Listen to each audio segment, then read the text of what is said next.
First and foremost, I want to start by defining what passion really is.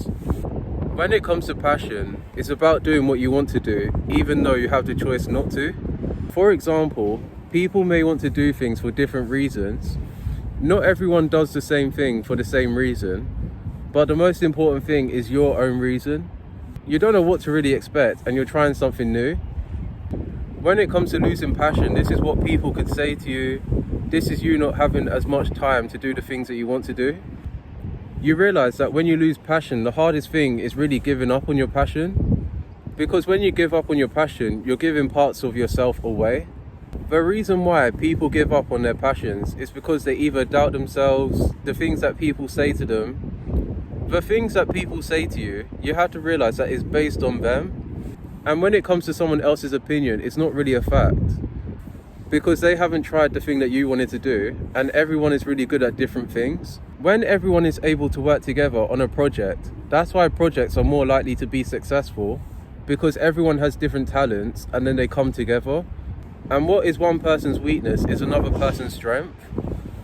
And I'm going to say, when it comes to really passion, you have to realize that everyone has a different definition of success. Some people feel successful when they're helping someone else through their own passion. Other people may define success based on how much money they're making and how long they're really doing their passions for. Some people are going to define success as being stress-free. You have to realize that life is already stressful, but being able to be stress-free where you're not worried about anything and you have the freedom to do what you want and you have the freedom to make up your own choices. That's why people that do their passion and they're able to make a living from it, that's why they seem to do it all the time. When people are able to do their passions for a living, they don't really take that opportunity for granted. And the only thing that I'm going to say is because the opportunity that you may have now, you may not have later. And if you was to look back at the opportunity a bit later, you realize that it would have been better to do it earlier. You may start off with one passion, but then you realize that you have another passion, and that's completely different to what I'm saying, because you're trying new things out to see if it works for you. Basically, if nothing brings you joy, you realize that you're going to see things negatively. And for example, you know when people say that you have to work hard so that you can do your passions, that's why earlier I was talking about how you would define success in your own words. Because you have to realize that when you do a passion and there's no guarantee of success in terms of finances, because I'm going to use that example, because you have to realize that the reason why people aren't really going for their passion is because of the money side of things. But then at the same time, if one passion doesn't work out and you've tried everything you can to at least think of all the possible solutions, the thing is you can help someone else do their passion and that's okay. But then also you want to make sure that you have your own passion if you can. But then if you looked into it and you realize it's not really for you, then you can help someone else with their passion. Because you don't want to look at things in a negative way. And you don't want it to be that because you're doing things that you don't want to do, that you start to take it out on other people, that you start to resent people. Because the passion that you had and the enthusiasm that you had at one point, you realize that it's all gone. And you don't want it to be all gone as time goes on. Here is what I'm trying to say in terms of passions. Because everyone is going to think of things in a different way. And sometimes your passions can make you look delusional to other people. And when you look delusional, it's because sometimes you have to have passion before you see it happen. And sometimes you have to do it first before other people believe in you. And I'll always say this because everyone has a vision for some types of reasons. When you write things down based on your own knowledge, based on your own experience, you realize that you can't really explain it.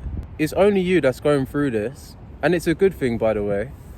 It's not really bad, but I just wanted to say this because, you know, for example, when people are very rational and they think about all the problems, they think about all the positive things, and they're normally doing like a pros and cons about if you have a passion or not.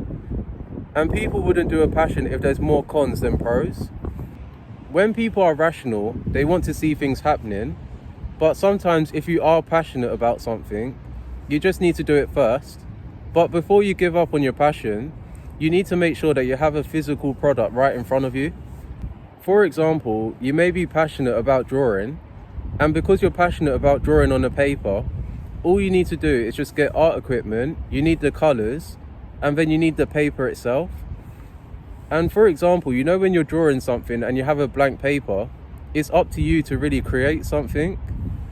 And you don't want it to be that because you're not creating something, instead you're consuming. And when you're consuming so much of what other people are doing, you don't seem to do anything yourself. So that's another thing that I'm going to say before you give up on your passions. You need to realize that as long as you're putting in a little bit of time towards your passion, is very important. Because obviously you're watching this now and you have time to watch this, but then you have to make sure that whenever you're busy, you're finding time aside to really put towards your passion. Because for example, even if you spend 20 minutes, you're spending 30 minutes. And another thing before I go, you need to make sure that your passions, it doesn't always have to be something in particular. It doesn't have to be a physical thing, but sometimes your passion, it can be something that you've watched. It could be a video that you've watched. It could be you just like watching videos. It can be something digital. It doesn't have to be a physical product. But then also as well, because you have passions, you have to realize that your passions, it brought you and someone else together. By you having passions, people like you more. And by having no passions, it's really hard for people to get to know you at all. And that's why it's really good to have hobbies wherever you can, no matter how busy you really are. And you don't want it to be that because you're so busy that you forget about your passions and you forget about what brings you joy. If you're new to the channel, my channel just means enjoy what you're doing and to encourage other people to do the same thing. And that's always been my message. But if you're new, you can like the video and you can comment down below your passions. And the last thing that I'm going to say, you can subscribe to my channel if you want to see more of what I get up to. And feel free to ask me any questions as well. And until then, I'll see you in another video.